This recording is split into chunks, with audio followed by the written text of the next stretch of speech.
Did you know that a device smaller than a matchbox can regulate an abnormal heart rhythm, improve blood flow, and prevent complications?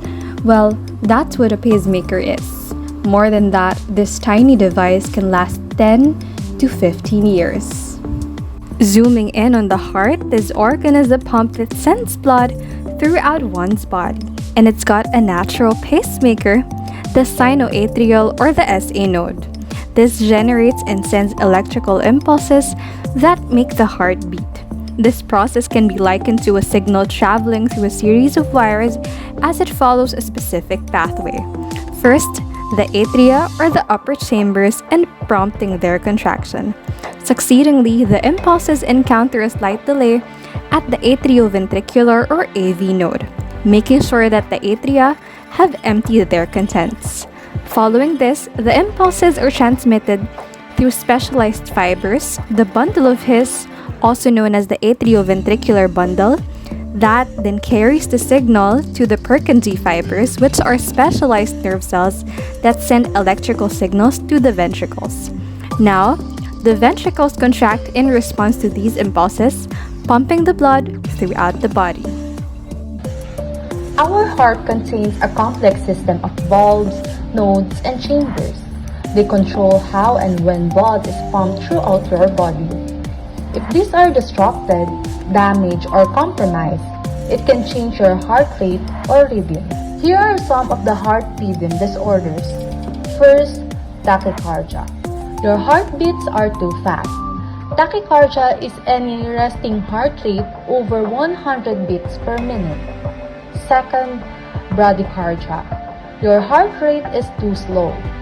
Your resting heart rate is less than 60 beats per minute. Pacemakers are implanted medical devices used to support the heart's electrical function. They detect slow heartbeats and send signals to regulate heart rhythm, preventing potentially life-threatening complications and stabilizing irregular cardiac rhythms. This intervention is crucial for maintaining cardiovascular health and preventing serious health risks. A pacemaker may have two parts. First, we have the pulse generator. This is a small metal box that has a battery and electrical parts. It controls the rate of electrical signals that was sent to the heart. Second, we have the leads.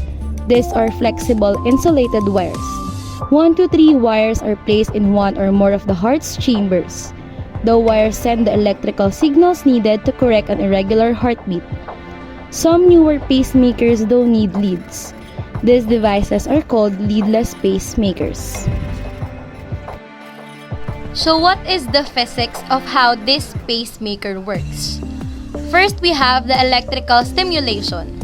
So pacemakers generate electrical impulses that mimic the heart's natural signals. These impulses cause the heart muscles to contract, ensuring irregular heartbeat. Second, we have the electromagnetic induction. So modern pacemakers often use inductive coupling for programming and telemetry. So this allows for non-invasive adjustments and monitoring by transmitting energy and data through the skin. Third, we have the sensors and feedback mechanisms.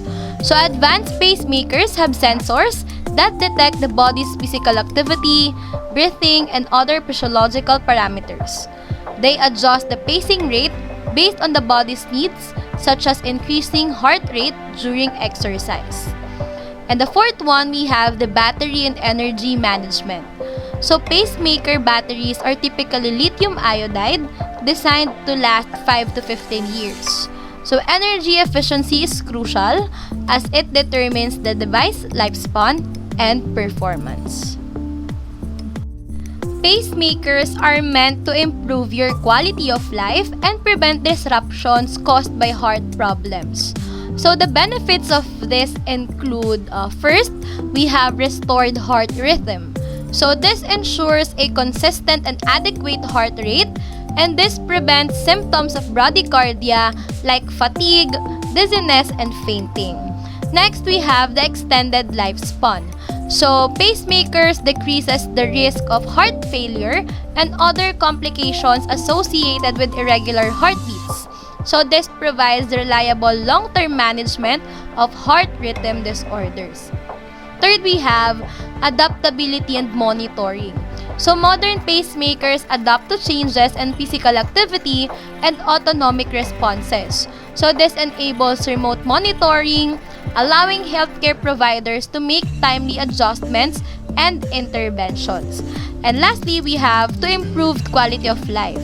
So, this enhances the ability to perform daily activities without heart-related limitations.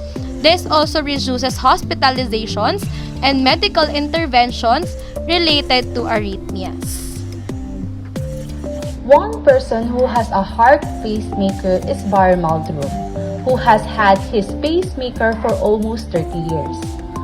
Barry Meldrum was diagnosed with endocarditis, in which one of his heart valves are damaged by the infection, so he needed open heart surgery to replace the valve. Barry lived happily with his family and enjoyed every single part of his life. With his pacemaker, it helps him to not think anything else. Aside from Barry Meldrum, there are a lot of people who have their heart pacemaker, and one of them are Arnold Schwarzenegger, who is an American actor, underwent multiple heart surgeries, including the implantation of a pacemaker. And also, Sir Roger Moore, or commonly known as James Bond, also have its pacemaker because of a slow heart rate. Those are some of the people who have heart pacemaker, but yet they live their life happily, and it is thanks to science. Science will greatly help our life, especially having innovation in life, especially in the medical field.